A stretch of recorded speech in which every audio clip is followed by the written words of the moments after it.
Please help support the channel by visiting our Amazon store for such products like the Blue Yeti microphone, affiliate link below. Hey, what's going on everyone? My name is Matt Jarbo. This is the Mundane Matt channel, and I'm not gonna lie, I like the idea of UFOs. I don't know if I believe they exist. Part of me wants to believe they exist. I guess you could say when I look at UFOs, it's from more of an agnostic perspective, where I'm not an outright believer, I'm not an outright denier, but if they showed up, I'd be like, hey man, that's cool. Like, I'm okay with that. I'm all right. Plus, I believe the line from the movie Contact, where if we are the only things in the universe, then it's an awfully big waste of space. But that being said, the Pentagon has admitted to running a secret UFO investigation for 5 years.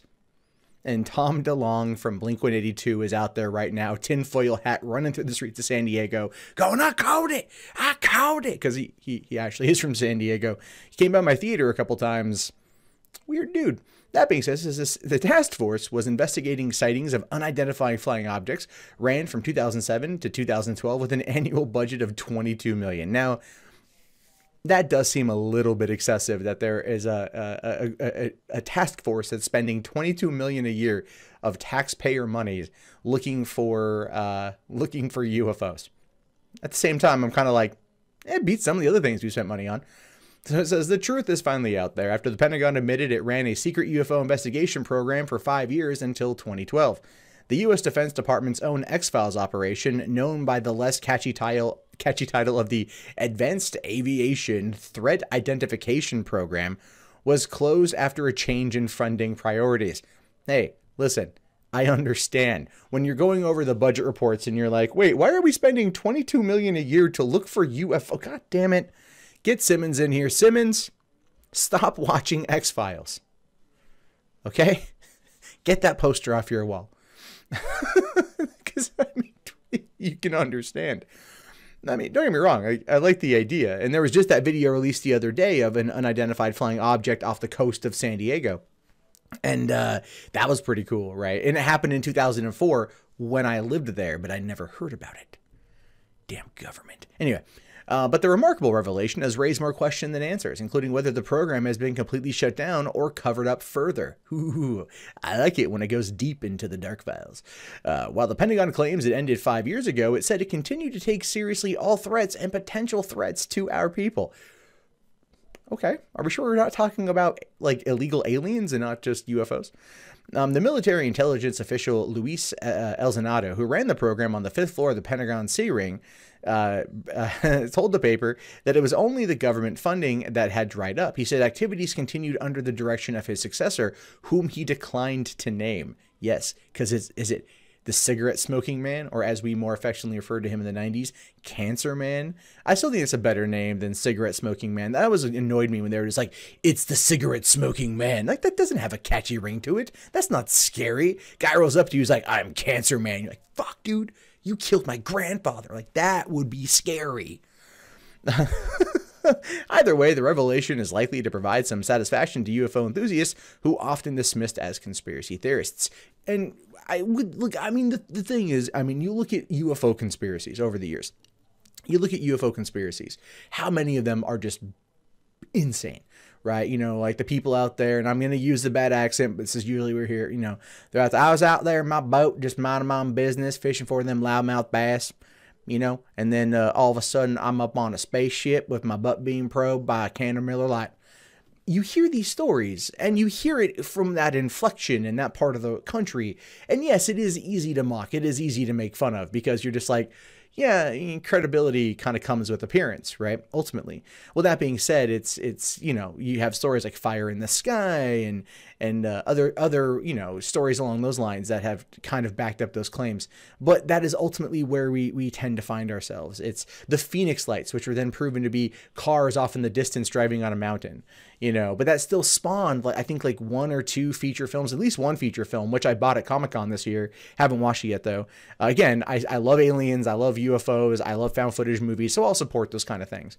And we have all these things, but we never really get a pure, confirmed sighting, right? And even back in, what was it, 2001, the government confirmed that Area 51 exists.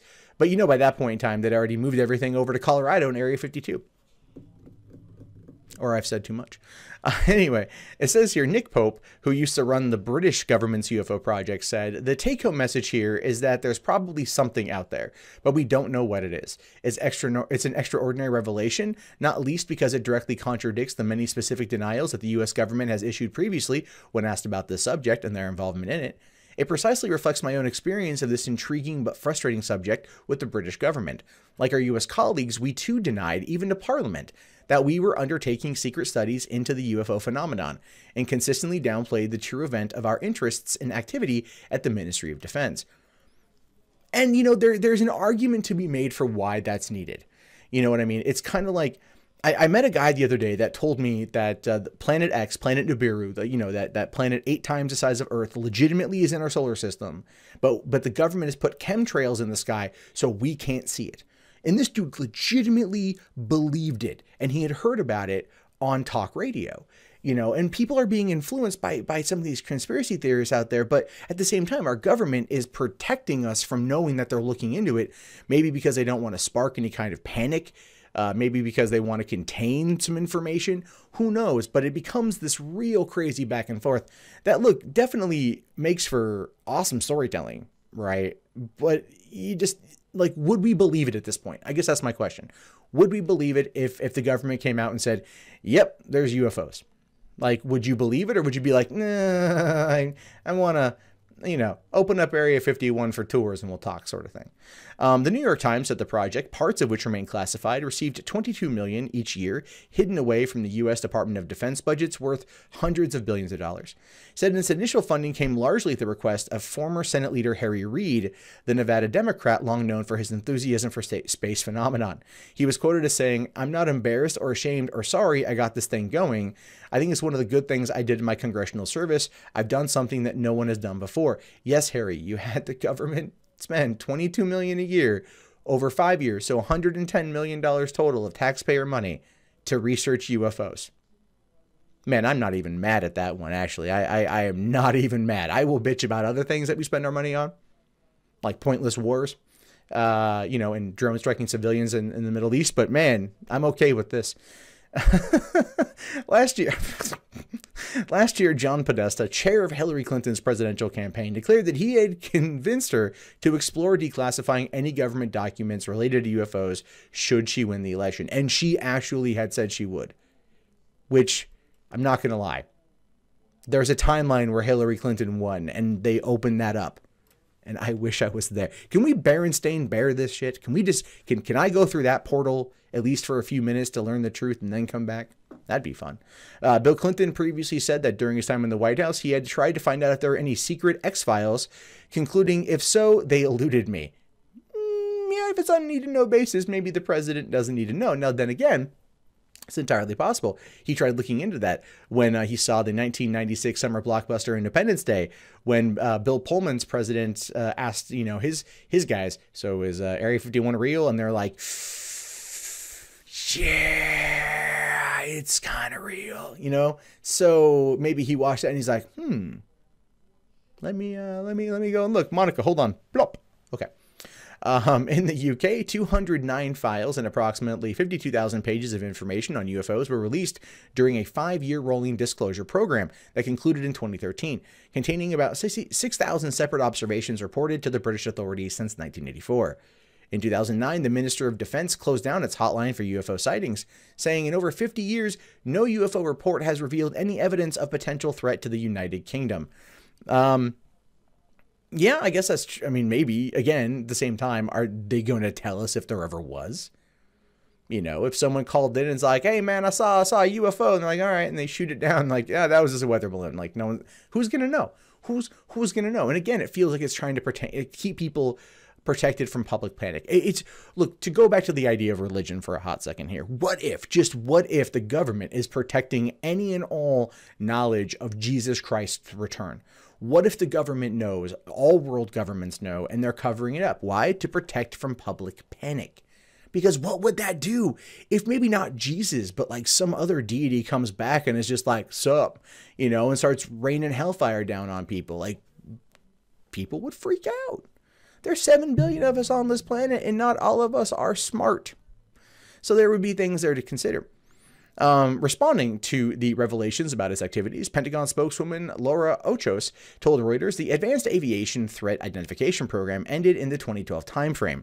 It was determined that there were other higher priority issues that merited funding, and it was in the best interest of the DoD to make the change. She goes on to say that the DoD takes seriously all threats and potential threats to our people, our assets, and our mission to take actions wherever credible information is developed. Yeah, I get it. I'm not going to fight it. And Pope says, this isn't quite the spaceship in the hangar smoking gun the UFO lobby was hoping for, but it's as close as those of us who have looked at the subject from within government will ever go to saying, yes, this is real. So it doesn't confirm or deny that there are, in fact, UFOs, just that UFO research has taken place. As I said multiple times throughout this whole thing, I would love it if this was real, because I love the idea of there being something else out there. But I like Stephen Hawking's approach to it. If there is intelligent life out there and they have the technology available to them to come to us, do you really think that they're going to come in peace? And I'm paraphrasing what he's saying, but ultimately it does make a lot of sense. If these people, these beings, these creatures had the ability to do intergalactic travel and they came across this floating blue marble in the Milky Way, would they go, oh, hey, let's be friends with our neighbors? Or would they be like, you know what, man, screw it, let's conquer them? That is an actual fear. But I want to know your guys' thoughts on this one, so be sure to let me know in the comments below. They should be fun. That being said, if you guys haven't already subscribed to the channel, check back often for more content from me. And if you want to see more videos, you can do so right now.